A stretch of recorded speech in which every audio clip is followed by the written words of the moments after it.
Bom dia, doutora Bruna Bardella. Primeiramente, obrigado por ter aceito o nosso convite para a PsiTV nessa entrevista.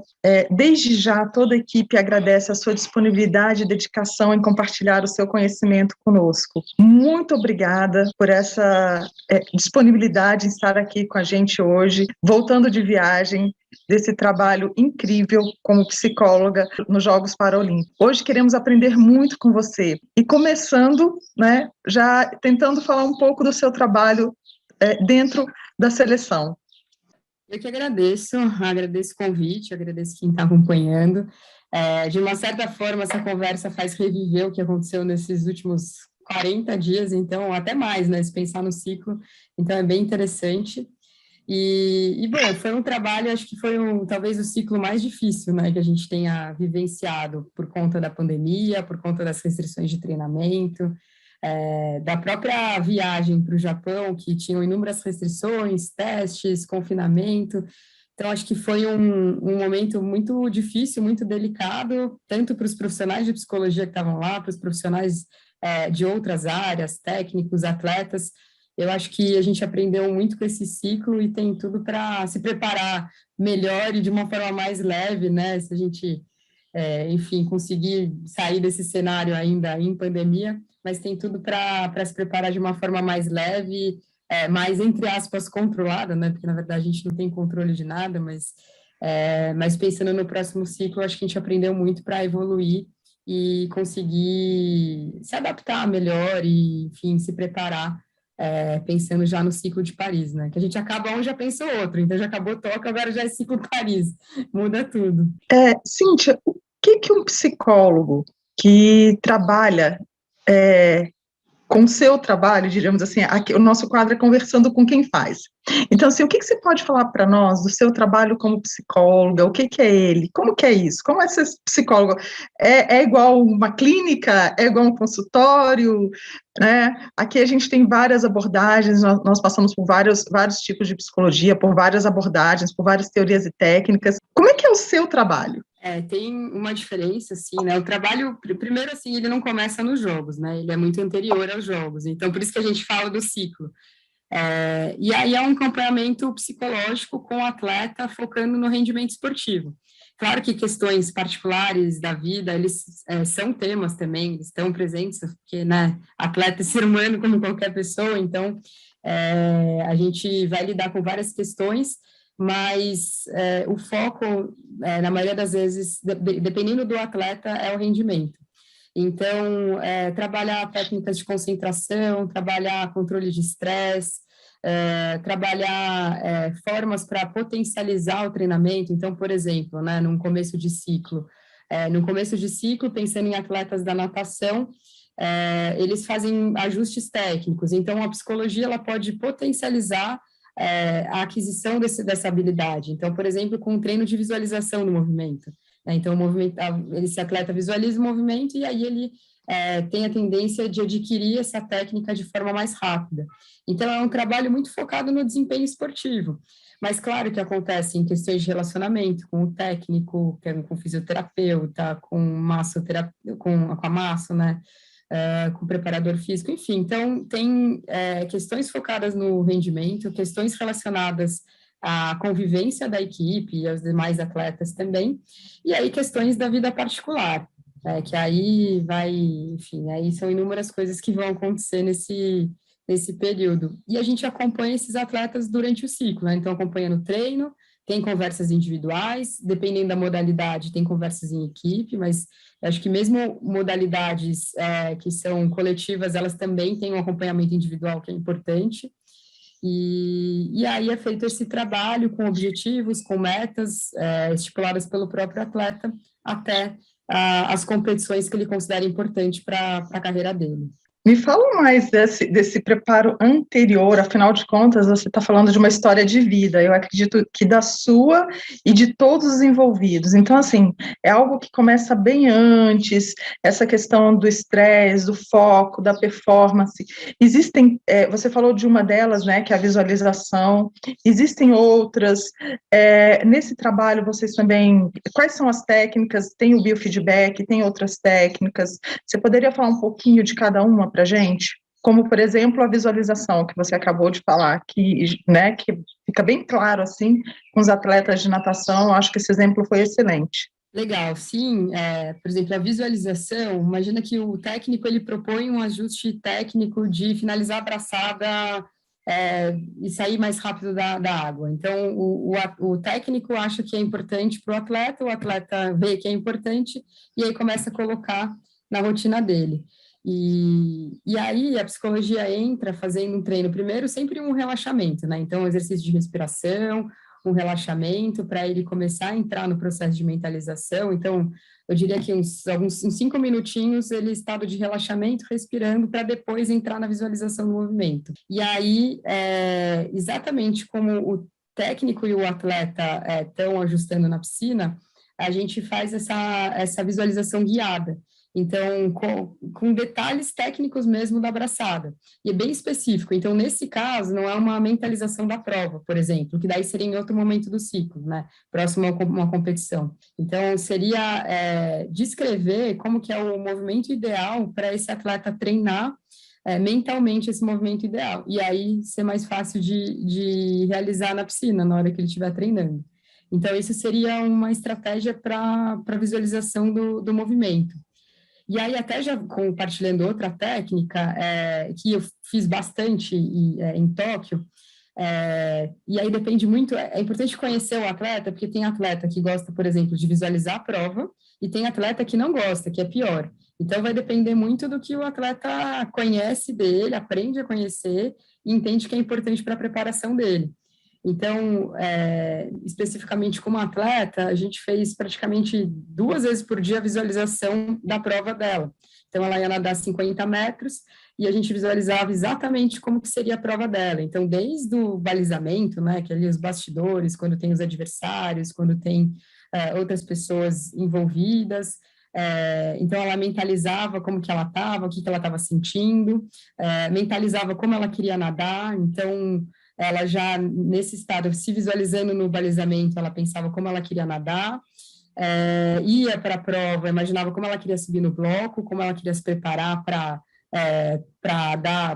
iniciar a prova, e aí, ao longo da prova, por mais que seja uma prova muito rápida, de 20 e poucos segundos, 50 metros, tinha algumas palavras que aí seriam autofalas que eram, a gente combinou de falar, fazendo essa visualização.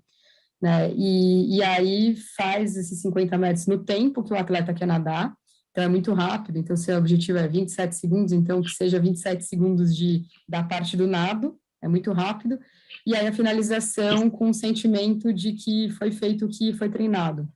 Então, aquela leveza, aquele sentimento gostoso de cumprir com a missão, né? Isso foi desenhado especificamente para uma atleta, porque para ela é importante assim. Tem outros atletas que gostam de visualizar de outra forma completamente diferente, né? Então, por isso que o trabalho da psicologia é muito individualizado. A gente não pode pegar uma visualização e fazer padrão para todos, né? Claro que se for uma atividade em grupo é padrão, é diferente, mas essa individualização ela é importante. E aí você comentou também de biofeedback. Isso. Isso a gente trabalhou bastante. O problema é que a pandemia prejudicou um pouquinho o trabalho com biofeedback, né? Por a gente não ter equipamentos portáteis para o atleta ficar com ele. Então, como os atletas treinaram em casa e a gente também trabalhou em casa por um período, e depois, quando eles retornaram, a equipe de psicologia não retornou ao centro de treinamento, na verdade, vários profissionais não retornaram para deixar os atletas treinando e ter menos risco de contaminação, então o trabalho foi feito muito à distância. Então, nesse período, de um ano e meio antes do de Tóquio, a gente acabou utilizando muito pouco o biofeedback, mas quando a gente retornou, aí sim, e aí o que eu utilizei foi fazer o treino com variabilidade da frequência cardíaca. Então, era muito controle respiratório, conseguir aumentar a variabilidade, utilizar pensamentos, utilizar respiração para controlar a resposta psicofisiológica. E aí foi feito um pouquinho, não tão antes quanto eu gostaria, por conta, né, das restrições, mas a maioria dos atletas já conhecia, já sabia trabalhar, então a gente só retomou o treino que era feito. Você usa algum equipamento específico? Eu uso o da HeartMath, né, que mede a variabilidade, e uso o da atividade eletrodérmica da Talk Technology, né, são os dois equipamentos que eu utilizo mais, mas acho particularmente mais fácil, com um tempo curto, utilizar da HeartMath do que o da Talk Technology, então dei prioridade nesses últimos meses, mas a minha ideia agora é focar de novo na atividade eletrodérmica, na resposta da atividade eletrodérmica mesmo, resposta galvânica. Eu vejo assim, até pelo que você está falando, é bem difícil e bem personalizado esse trabalho com cada um dos atletas. Quais são as maiores dificuldades para vocês? Pois bom, dificuldades são várias, né, assim, tem, acho que uma questão da psicologia do esporte, que a gente geralmente se apresenta para o atleta, são poucos os atletas que vêm até a gente, isso tem mudado, tem melhorado essa dinâmica, até pela valorização da psicologia do esporte, mas muitas vezes a gente se apresenta, né, e ainda tem uma cultura de que psicólogo é coisa de doido, né, então eu não vou no psicólogo ou aquelas piadinhas, Bruna, que a gente... até na psicologia do esporte, você acredita que ainda tem isso? Tem bastante, bastante, acho que talvez até mais, porque na clínica geralmente chega um paciente com uma demanda, uma queixa, né, e às vezes na psicologia do esporte ele não vem, ele entende que está bem, que não precisa trabalhar, por exemplo, questões relacionadas ao desempenho, que ele não sente ansiedade, não sente ir, ou então sente, mas que faz parte, e aí não quer trabalhar. Então, tem bastante, assim, essa... Como você acha que, isso falando para todos os psicólogos que estão aqui, os psicólogos em formação, que as pessoas que querem ser psicólogas do esporte devem se preparar? Ah, legal, boa pergunta.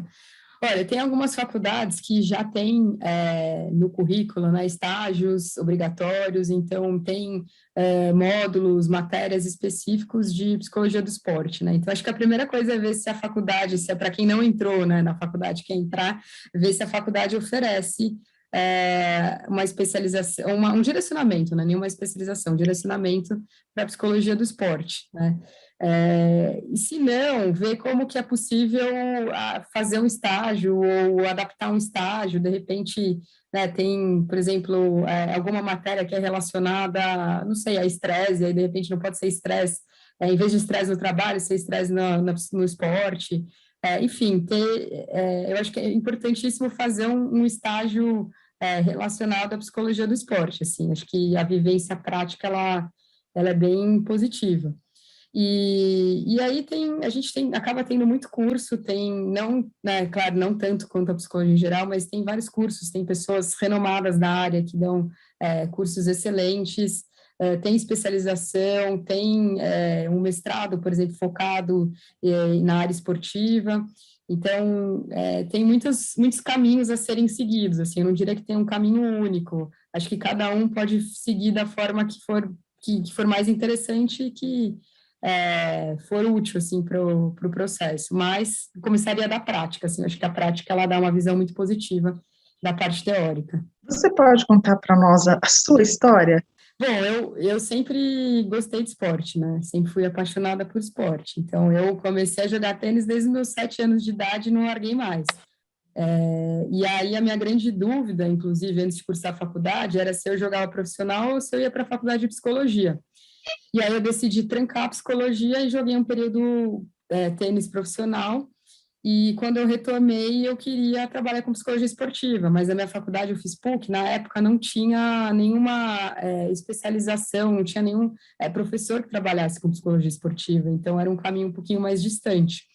E aí o que eu fiz foi procurar psicólogos que trabalhavam na área, me reuni com eles desde a faculdade, a gente começou a desenvolver blogs, a gente escrevia textos sobre esporte, sobre psicologia esportiva, e aí eu fui aprendendo com eles, e em conjunto fui fazendo minha faculdade, fiz outros estágios em outras áreas, me formei, comecei a trabalhar com psicologia organizacional, né, que é outra área da psicologia, E aí, em paralelo, eu sempre mantive contato com esses psicólogos e com outros, foi muito networking mesmo, e manter o contato. E aí eu comecei a atender individualmente atleta, até que surgiu a oportunidade de trabalhar no Comitê Paralímpico Brasileiro, né? E aí eu tô lá desde 2017, então agora eu vou completar 4 anos que eu tô lá, e aí esporte é meio que a minha vida, assim, eu respiro esporte, eu preciso tanto de esporte como lazer, como saúde mental, saúde física, mas também faz parte do meu trabalho, assim, esporte é o que eu mais sou apaixonada, assim. Então, é mais ou menos o que eu estava imaginando, é uma história de vida. Por isso que é legal você estar aqui hoje, muita gratidão a você poder compartilhar tudo isso com a gente. Afinal de contas, é uma vida, né, que você está nesse caminho. Eu ia te perguntar, assim, qual foi o caminho para chegar até atletas de alta performance? Mas é uma vida, né? Não foi um dia, não foram 2 dias, é uma vida se dedicando a isso, em formação, em tudo. Mas, nesse caminho, quais foram as coisas mais importantes dessa história para você partilhar aqui com a gente? Nossa, essa pergunta é difícil, pergunta de psicólogo. É, olha, eu acho que é muito me conhecer e conseguir trabalhar com o atleta ao mesmo tempo, assim, por exemplo, quando eu tô em ativa, assim, jogando torneio, tô treinando, é mais fácil de trabalhar minha empatia para colocar no lugar do atleta. Claro que é diferente, né? Obviamente é diferente, cada um tem uma história de vida e atleta de alto rendimento treina muito mais do que hoje eu treino, obviamente. Mas eu acho que esse exercício, assim, de treinar, de estar em contato com o esporte, de viver o esporte, me ajuda muito na minha vida profissional, assim. Então, é algo que eu busco manter e que é importante, assim. Não sei se respondi sua pergunta, não sei se tinha... Sim, sim, sim. É porque, na verdade, a gente tem muito que conhecer, muito que conversar. Nesse caminho, nessa estrada, você se identifica mais com alguma teoria, com alguma técnica, alguma forma de trabalhar específica, alguma modalidade? Para você são todas iguais? Quais são aquelas que você tem mais afinidade? Olha, eu gosto muito de tênis, obviamente, né, por ser o meu esporte, mas eu gosto muito da natação também, inclusive foi meu primeiro esporte, assim, como quando eu iniciei, né, antes do tênis eu comecei a nadar, então eu trabalho com natação, hoje no Comitê Paralímpico eu trabalho principalmente com natação, tênis de mesa e atletismo. Tênis de mesa tem muitas semelhanças psicológicas com o tênis, são modalidades diferentes, mas tem certas semelhanças. E eu sempre gostei de fazer uma mistura de abordagens, assim. Então, eu utilizo, assim, como principal a TCC, então foco ele em trabalhar a queixa do atleta, trabalhar a interpretação daquela vivência dele, mas eu gosto muito, por exemplo, de trabalhar o sentido do esporte, então qual o sentido do esporte para o atleta, que daí tem um pouco a ver com logoterapia. Em alguns momentos eu utilizo conceitos, né, da análise, da psicologia analítica, então eu faço uma mistureba, mas assim, acho que eu diria que o meu foco mais é TCC, e aí tem as técnicas e estratégias da psicologia do esporte, né, que acho que elas são não meio que feitas, mas elas têm uma tendência a se encaixar muito bem com a TCC, né? Linha de base, a intervenção, enfim. Então, quando a gente fala, por exemplo, num treino de visualização, então no treino de biofeedback, tem todo um planejamento ali um pouquinho mais regrado, que acho que está mais relacionado à TCC, né? Voltando ainda um pouquinho para o biofeedback, você acha que não só o biofeedback, na verdade, mas assim, o biofeedback, ele fez grande diferença agora, não só o biofeedback, mas a psicologia em si, porque a gente viu que essa seleção foi assim, né, alto rendimento, alto sucesso, tá todo mundo encantado com a seleção paralímpica. Eu não sei, você chegou tem pouco tempo, eu não sei se você já teve retorno da alegria do Brasil, né, com esses resultados. Como é que você vê isso? Olha, foi realmente muito bom, assim, a gente não tinha ideia de como seria por não ter tido competições nesses últimos ciclos, ou pouquíssimas competições, então a gente não tinha referência. Então, esse resultado que a gente teve foi maravilhoso, assim, a gente tinha dúvidas. E acho que só fazendo um adendo, assim, eu acho que tem muito a ver com o fato da gente ser brasileiro, né? Porque o brasileiro tem uma capacidade imensa de adaptação, e a gente se adaptou muito na pandemia para chegar até os jogos. Então, acho que isso foi muito importante para ter o resultado que a gente teve. E sobre o papel da psicologia, assim, lá, até contando como que funciona no comitê, lá tem eu, Fabrício e a Cris, né? É uma equipe bem enxuta, que cuida mais das modalidades que treinam no CT, mas obviamente tem atletas de fora. E a gente também conta com os psicólogos que atendem os atletas ou das confederações ou individualmente, assim. E se a gente pegar todos esses psicólogos, né, que trabalham com os atletas, com certeza fez muita diferença, assim, tanto para a manutenção da saúde mental durante a pandemia, né, para ajudar na manutenção ali da motivação para treinar em casa, porque foi um período duro, assim, difícil mesmo. Imagina todo dia acordar, ter que treinar, sabendo que Tóquio foi adiado, mas que pode ser cancelado, que não sabe se vai ter competição que vale vaga para Tóquio, né? Porque a gente tinha atletas que estavam já classificados, atletas que não estavam classificados. Então, assim, eram muitas dúvidas a relação ao futuro durante esse período. Então, foram muitos profissionais trabalhando com a saúde mental, e aí também com medo, né, de pegar Covid, medo dos familiares pegarem Covid, ansiedade, níveis de depressão, enfim, foi um momento bem difícil, assim, para trabalhar as questões relacionadas à saúde mental.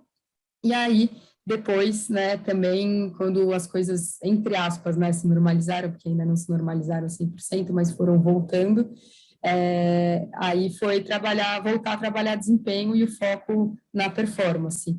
E com certeza, assim, eu vejo que biofeedback é uma das ferramentas, né, que a psicologia do esporte já utiliza, que eu acho maravilhosa, e ela é convidativa para o atleta, então, aquilo que a gente falou agora há pouco sobre a gente ir até o atleta, não o atleta ir para a gente, o biofeedback ele é convidativo, ele é didático, ele encanta o atleta, então, isso já é um ponto muito positivo para você iniciar um trabalho, uma troca, uma confiança da relação, né, psicólogo-atleta, e também por tudo que ele proporciona ali na capacidade de autorregulação dele, de conhecer o corpo, de conhecer a resposta psicofisiológica. Então, com certeza, tudo isso foi um conjunto, assim, de variáveis importantes para a gente chegar no resultado que a gente chegou. Você acha que a pandemia prejudicou muito? E como foi o teu trabalho voltado para esse aspecto? O seu, dos colegas, né? Sim, eu não sei te dizer se prejudicou, não. É uma coisa que eu saí conversando com alguns colegas depois que acabou a pandemia, acabou a pandemia, não, acabou os jogos, né? Acho que acabou a pandemia, a vontade de acabar tudo isso. É um ato falho de vontade de acabar. Mas quando finalizou os jogos, eu fiz a mesma questionamento. Falei, será que a gente foi melhor ou pior do que se fosse em 2020, né? E aí a gente não chegou numa resposta, porque tem uma questão do movimento paralímpico, assim, que tem um processo de classificação funcional que é deixar o esporte mais justo possível. Então, por exemplo, aí eu vou dar de novo o exemplo da natação, né? Na natação, tem as 10 classes para atletas com deficiência física e eles passam por uma avaliação para saber qual classe seria equivalente para cada um para ser mais justo, né? Então, tem pessoas com deficiência no braço, outras na perna, outras deficiência degenerativa, então eles passam por um processo para saber qual que seria a classe mais justa. E tiveram algumas mudanças de classes que às vezes para alguns era justa, para outros não. Então tudo isso também interfere no resultado, no resultado do número de medalhas e como os atletas eles vão, né? Então isso mudou muito do último ano para cá. E aí eu não sei, por conta isso é uma variável que ela não permite a gente dizer se por conta disso foi melhor ou pior, porque eu acho que se a gente pegar o cenário de 2020, alguns atletas estavam em melhores condições do processo de classe do que agora, mas ao mesmo tempo surgiram novos atletas jovens que talvez em 2020 não competiriam, atletas que estavam afastados por lesões, ou atletas que ainda estavam num processo de evolução. Então, assim, é muito difícil de dizer. E acho que o tempo que o atleta ficou parado, a gente conseguiu recuperar. Então, os atletas conseguiram voltar para suas melhores marcas.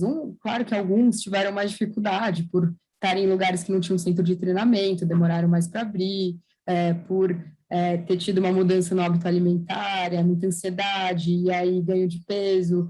Então, muita coisa envolvida, assim, não dá para dar uma resposta sim ou não, mas o importante é que a gente saiu dessa, a gente administrou, a gente se adaptou, e a gente teve um bom resultado. Então, acho que essa é a mensagem mais importante. Bruna, o que que você acha, assim, que é muito importante para todo mundo aqui da PsiTV compreender, entender desse seu trabalho? Uma coisa que desde que eu voltei, apesar de não ter tido muito contato, acho que isso é uma questão, na verdade, social, né? De mudar a forma como os atletas paralímpicos eles são vistos, né? Então, coitadinhos, inspiradores, que superação. Isso é uma visão muito negativa dos atletas paralímpicos, né?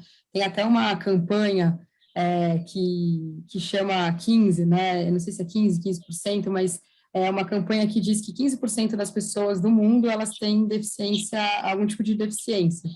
E aí tem vídeos, né, deles falando, a gente namora, a gente casa, a gente treina, enfim, somos seres humanos, seres humanos que são inspiradores, que mostram superação.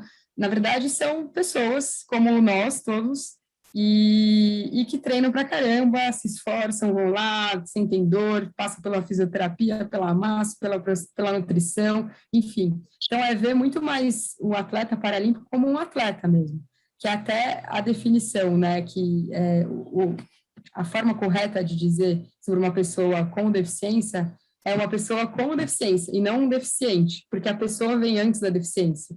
Então, eu acho que isso é importante, assim, a gente pensar sobre como ver um atleta. Então, um atleta é um atleta com todas as questões da vida de um atleta, né? E não é um ser que inspira e olha como, né, ele consegue nadar. Não, puxa, ele treinou pra caramba para estar ali. Então, é importante valorizar esse processo, essa carreira do atleta paralímpico. Interessante, muito interessante. Realmente é muito bom você estar falando isso aqui para gente, porque a admiração é incrível, né? São atletas, os atletas se esforçam e todo esse apoio, todo esse trabalho deixa a gente assim encantado com o sucesso. Agora, não podemos negar que os resultados vieram, né? E que estão aí, são visíveis. O que você achou do resultado dessa Olimpíada? Porque, assim, o resultado, como você falou, vocês já terminaram e já estão pensando na próxima. Então, assim, tivemos a anterior, tivemos a atual e já estamos a caminho, ou seja, um trabalho contínuo, uma roda que não vai parar de girar. Como é que você vê esse comparativo e essa continuidade com os resultados que você tem hoje? Como um cenário, assim, uma foto do Brasil foi muito bom. Foi muito bom mesmo. Acho que até dava para ser melhor, assim, porque tiveram, por exemplo, teve um atleta que perdeu por um segundo ali a medalha, um segundo não, né? Um milésimo a medalha de ouro. Então, assim, foi muito bom. Mas a gente sempre pensa, né? Sempre puxando o alto rendimento, você sempre fala, quero mais, mas aí é um exagero. Na verdade, a gente foi muito bem, foi surpreendentemente bem, assim, várias modalidades que nunca tinham conquistado uma medalha, conquistaram, então, por serem novas também, né, novas modalidades conquistaram medalhas inéditas, né, por exemplo, a gente teve a equipe de goalball masculino conquistou ouro, a gente teve medalhistas no taekwondo, teve novas medalhas na canoagem, então, assim, foi muito bom mesmo. Agora, o que fica, que aí são os bastidores mesmo, cada um dos psicólogos pegar atleta por atleta e ver se avaliar, né, junto com eles, se como eles estavam era o esperado. E aí eu não falo nem de resultado. Por exemplo, tive atletas que não ganharam medalha, que era esperado não ganhar medalha pelo tempo que nadavam, ou então ou pelo modo que estavam, por ser primeiros jogos, por ser uma experiência nova, mas avaliar como eles estavam mentalmente. Então, como eles se sentiram que estavam muito pressionados ou não. Aí é uma avaliação individual, assim, com cada atleta que eu vou fazer pós-férias. Eu já tenho a minha visão, mas com eles fazer pós-férias para saber como cada um avalia, assim, o seu desempenho. Que aí sim aí a gente já vai para pensando em Paris, né? Como ajustar para Paris. Você vai ter um período de férias? Vou. Entro amanhã, eu estou de férias de verdade. Então aí sim eu vou ter uns dias de férias. Como são as férias dessa equipe, né? Conta pra gente. Olha, depende muito, assim, depende da modalidade, porque, por exemplo, o tênis em cadeira de rodas, eles já vão ter um monte de competições agora, então eles não pararam. Até quando a gente desceu do avião, foi muito engraçado, quando chegou, assim, o grupo que estava comigo, a gente estava em mais ou menos 70 pessoas, começaram as brincadeirinhas, treino amanhã, 10 horas, então depois de 40 horas de viagem, todo mundo, 7 horas tem musculação, então começaram as piadinhas, mas depende muito do técnico responsável, da modalidade.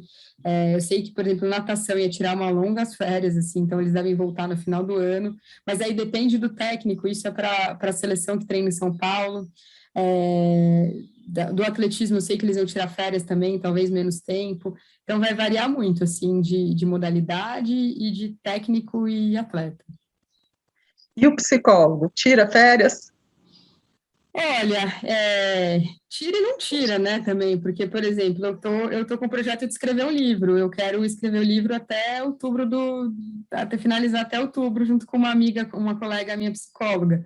Então, de uma certa forma, eu não vou parar, mas pelo menos, assim, uns 10 dias eu vou desligar de tudo, eu não vou pegar computador, eu não vou pegar nada. Mas, assim, é difícil de se desligar por completo. Eu sei que meus colegas, alguns vão tirar férias, mas eu não sei se eles vão conseguir se desligar por completo.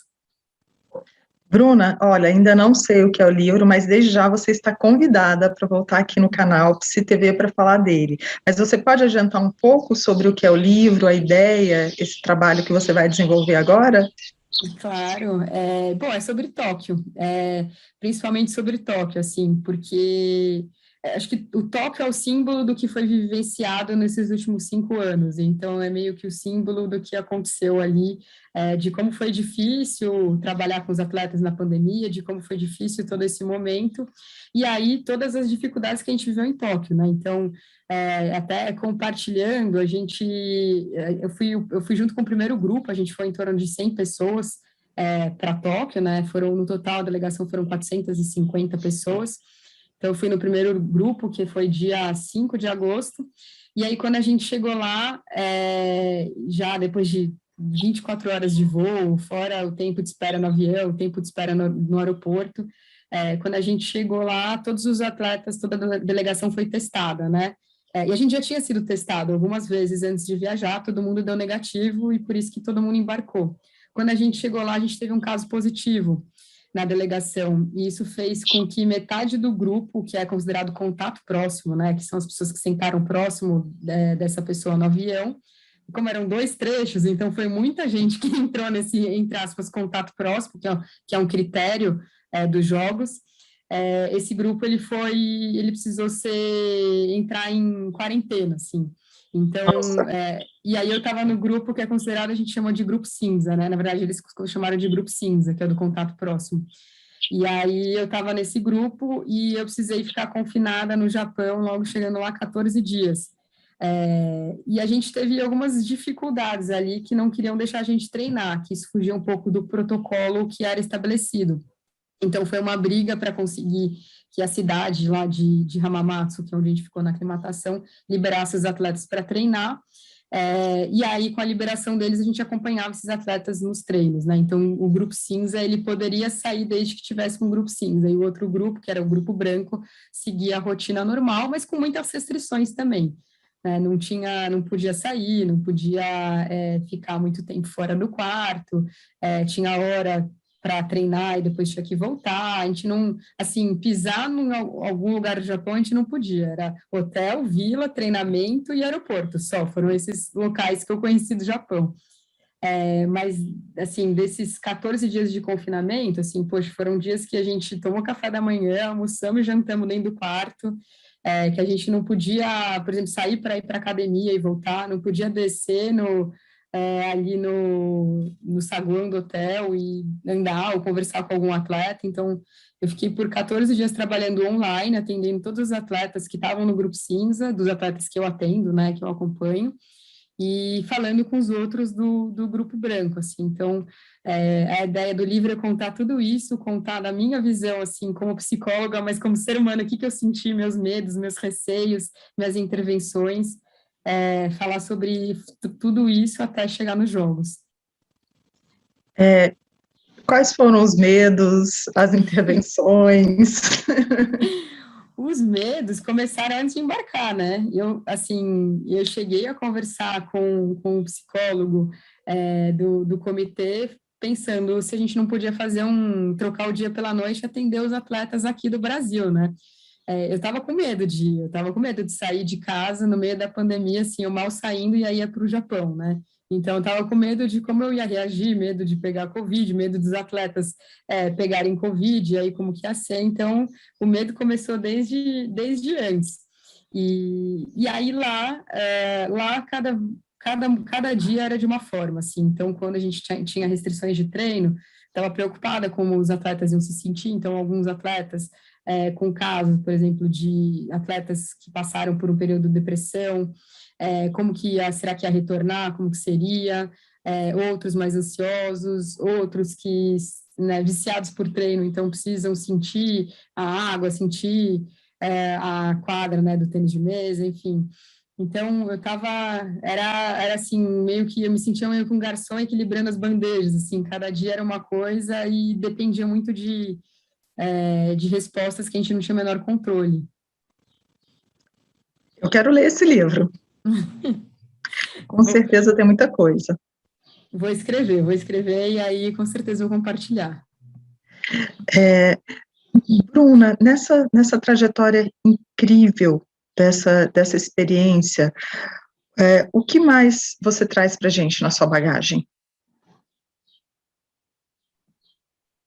Olha, eu acho que pensar assim, em olhar o atleta como um ser humano, trabalhar uma preparação dele a longo prazo, entender que a psicologia do esporte ela é importante na vida do atleta, ela é importante para a comissão, valorizar a psicologia do esporte, não sei, muita coisa, assim, desde o cuidado com, né, questões de saúde mental até o cuidado com o desempenho, e o psicólogo, quando ele tem a possibilidade de acompanhar um atleta por um ciclo maior, e não chamar um psicólogo um mês antes, 2 meses antes de uma competição, ele pode fazer muita coisa, ele pode ter um papel muito importante. Mas claro que isso depende da abertura do atleta e da abertura da comissão técnica, né? Que é um espaço que a gente tem que ir desbravando aos pouquinhos. Você tem algum recado especial para os ouvintes aqui da PsiTV? Acompanhar os atletas paralímpicos, continuar acompanhando, a gente vai ter mundial ano que vem, né? Ano que vem já tem mundial da natação, mundial do atletismo, tem mundial de outras modalidades, daqui a pouco a gente tem o Parapan, e daqui 3 anos, que é um ciclo muito, para a gente é muito pouco 3 anos, né? 3 anos já tem Paris, então assim, acompanhar os atletas no Instagram, nas redes sociais, eu acho que é legal, assim, aprender e valorizar, porque os atletas vestem a camiseta escrito Brasil, né, então tem muita coisa por trás e é muito legal ter o apoio, o carinho de todo mundo que gosta de esporte. É interessante você falar em carinho e sentimento. Qual o teu sentimento? O teu sentimento enquanto pessoa, enquanto psicóloga, nessa volta, nesse retorno para casa? Olha, acho que é gratidão, assim, por estar lá, por poder vivenciar tudo isso que eu vivenciei nesses últimos dias, por ver os atletas evoluindo, por ver os atletas colhendo os frutos, por ver muita coisa, assim, acho que a palavra é gratidão, assim, não teria outra. Bruna, tem algum projeto que você gostaria de divulgar, além do nosso livro? Ó, já virou nosso, porque a PCTV vai estar junto com você nesse lançamento, nessa produção desse livro, em todos, aliás, não só no livro, mas em todos os trabalhos que você quiser divulgar. Nós estamos aqui, é um canal do psicólogo, para os psicólogos. Sim. Bom, tem o meu Instagram, né, que é Bruna Bardella, com 2 L's Esporte. Lá eu tenho, inclusive, no meu perfil, tem um curso que eu criei, é um curso rápido, de meia hora, naquela plataforma de cursos online, então tá lá o link. É um curso bem prático, bem objetivo, com algumas técnicas da psicologia esportiva que eu utilizei nesse ciclo com os atletas. E só quando eu lançar o livro a gente vai voltar a falar e aí eu divulgar o livro, divulgar tudo isso que eu vivenciei, junto com outras pessoas que acho que tem muito para contribuir com a psicologia do esporte, e ajudar pessoas que estão se formando ou que querem trabalhar na área, porque acho que lá eu vou contar coisas que a gente não aprende, que a gente vive, então vai ser bem interessante. Desde já, a PsiTV agradece a sua entrevista, a sua disponibilidade de estar com a gente. Muito obrigada. Eu que agradeço. Como eu falei, é muito bom poder reviver tudo isso e agora eu já saio empolgada de novo, lembrando de tudo que aconteceu. Então, eu agradeço o convite e sigo à disposição.